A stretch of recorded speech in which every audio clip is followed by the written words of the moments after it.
नमस्कार, जय हिंद। मैं हूं मोनिश श्रीवास्तव और आप हैं इस वक्त एक्सपोज टाइम्स के साथ। लव जिहाद, धर्मांतरण, घुसपैठ, ये सारे मामले सामने धीरे धीरे निकल के आ रहे हैं। लव जिहाद के कई मामले आए हैं, जैसा कि आपने अभी पिछले दिनों कश्मीर के हालात को देखा होगा। तो इस पूरे मुद्दे पे हम बात करने के लिए हमने आमंत्रित किया है संत समिति, अखिल भारतीय संत समिति के महामंत्री स्वामी जितेंद्रानंद सरस्वती जी को, जो गंगा महासभा के महामंत्री भी हैं। तो आइए बात करते हैं स्वामी जितेंद्रानंद सरस्वती जी से। स्वामी जी, जैसा कश्मीर में भी कुछ दिनों पहले सिख लड़कियों को धर्मांतरित किया गया, उनका निकाह कराया गया, उसके बाद सिख संगठन के जो बड़े नेता हैं उनका बयान कुछ पहले कुछ आया था, फिर कुछ आया। इस पे आप क्या राय देंगे, क्या विचार रखेंगे? लव जिहाद एक इस्लामिक टेररिज्म का नया स्वरूप है।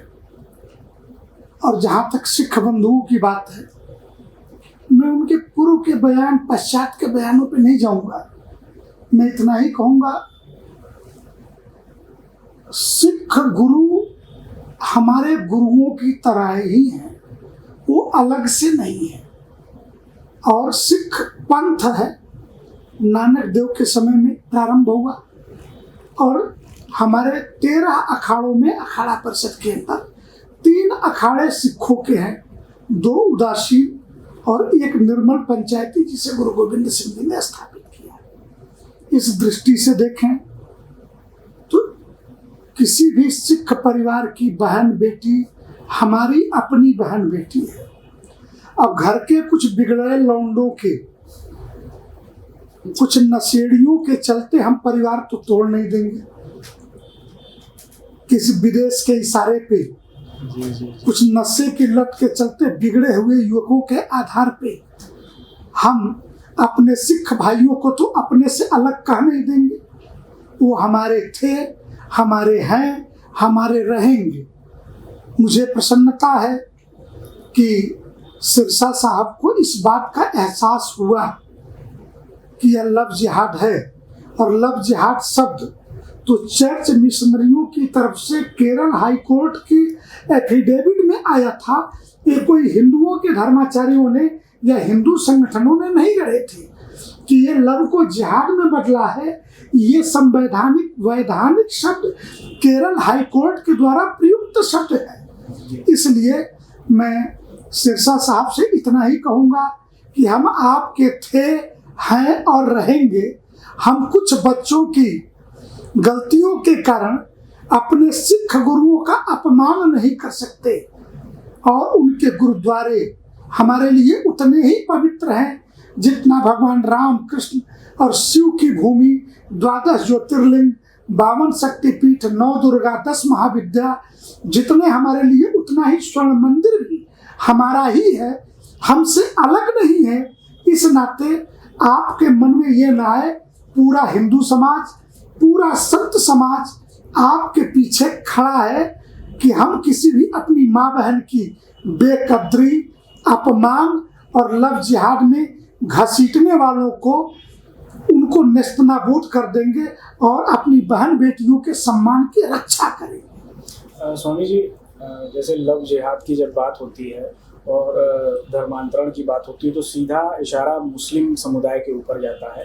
तो मुस्लिम समुदाय पे बहुत आरोप लगते हैं, लेकिन मुस्लिम समुदाय तो वही कर रहा है जो उसको सिखाया जा रहा है, जो उसके कुरान में बताया जा रहा है।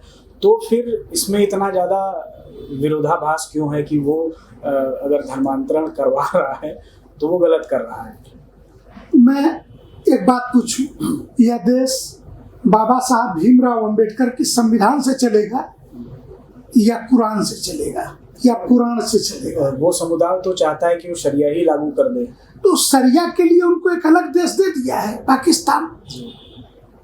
यह देश धर्म के आधार पे बटा है। उन्होंने यही कहा था कि हम नहीं रह सकते। कम से कम यूपी और बिहार के मुसलमानों ने 100% वोटिंग पाकिस्तान के पक्ष में की थी। तो जिन्हें शरिया चाहिए वो पाकिस्तान जाने के लिए स्वतंत्र है, लेकिन यह देश तो संविधान से चलेगा। डॉक्टर राजेंद्र बाबू के द्वारा जिस संविधान सभा ने संविधान को बनाया, जिसके प्रारूप समिति के अध्यक्ष बाबा साहब भीमराव अंबेडकर थे, उसी संविधान से यह देश चलेगा। इसलिए जिन्हें यह संविधान नहीं मानना है वो देश छोड़ करके जाने के लिए स्वतंत्र है। फिर वो ये दुहाई नहीं, धर्म स्वतंत्रता के मूल अधिकार का अर्थ यह नहीं है कि देश को आप धार्मिक पुस्तकों के आधार पर चलाएंगे। धार्मिक पुस्तकों के आधार पे मेरा व्यक्तिगत जीवन जरूर चलेगा। ठीक, आई एम प्रैक्टिसिंग हिंदू, अंग्रेजी का एक वाक्य प्रयोग किया। प्रैक्टिसिंग हिंदू के लिए त्रिकाल संध्या, उसकी पूजा पद्धति, मंदिर जाना नहीं जाना, आस्तिक हिंदू नास्तिक हिंदू प्रश्न हो सकते हैं, लेकिन जहां संविधान की बात आएगी, जहां पे उदाहरण के लिए कोरोना का कालखंड आया, कोरोना में महामारी एक्ट लागू हो गया। महामारी एक्ट में मंदिर मस्जिद सभी जहां पे लोग जुटेंगे और संक्रमण फैल सकता है, इसको बंद कर दिया गया।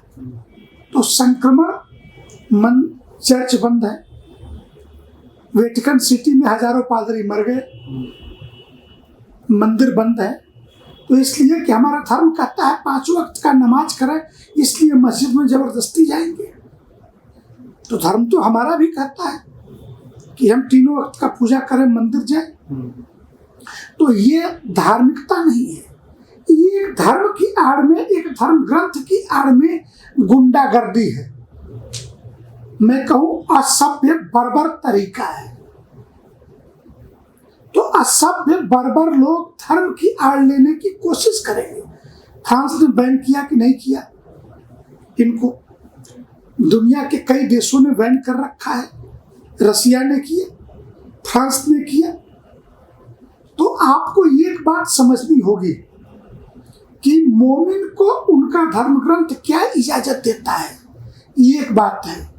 लेकिन धर्म अगर उसी के आधार पर दूसरा व्यक्ति भी धर्म ग्रंथ के आधार पर विचार करेगा तो संविधान का पालन कौन करेगा? इसलिए हिंदुस्तान नामक देश में, भारत नामक देश में एक संविधान है। उस संविधान के आधार पे इस राष्ट्र का संचालन होता है और संविधानेतर जाकर के आपका कोई भी आचरण न कभी स्वीकार्य था, न है, न आगे रहने वाला है। जी बहुत बहुत धन्यवाद स्वामी जी। आपसे जो भी हमने बातें की उससे काफ़ी चीज़ें क्लियर हो गई हैं और हमें लगता है कि जो भी समस्याएं चल रही हैं उसका लोग भी समझ पाएंगे कि हाँ ये समस्याएं हमारे सामने हैं और इससे हमें संवैधानिक तौर पे उसको डिफेंड करना होगा। तो आपका बहुत बहुत धन्यवाद। तो आप थे स्वामी जितेंद्रानंद सरस्वती जी, जिनसे हमने लव जिहाद, धर्मांतरण और तमाम चीज़ों पे बात की और बहुत साफ राय उन्होंने रखी है। तो अगले एपिसोड में हम आपसे फिर मिलेंगे, तब तक के लिए धन्यवाद, नमस्कार, जय हिंद।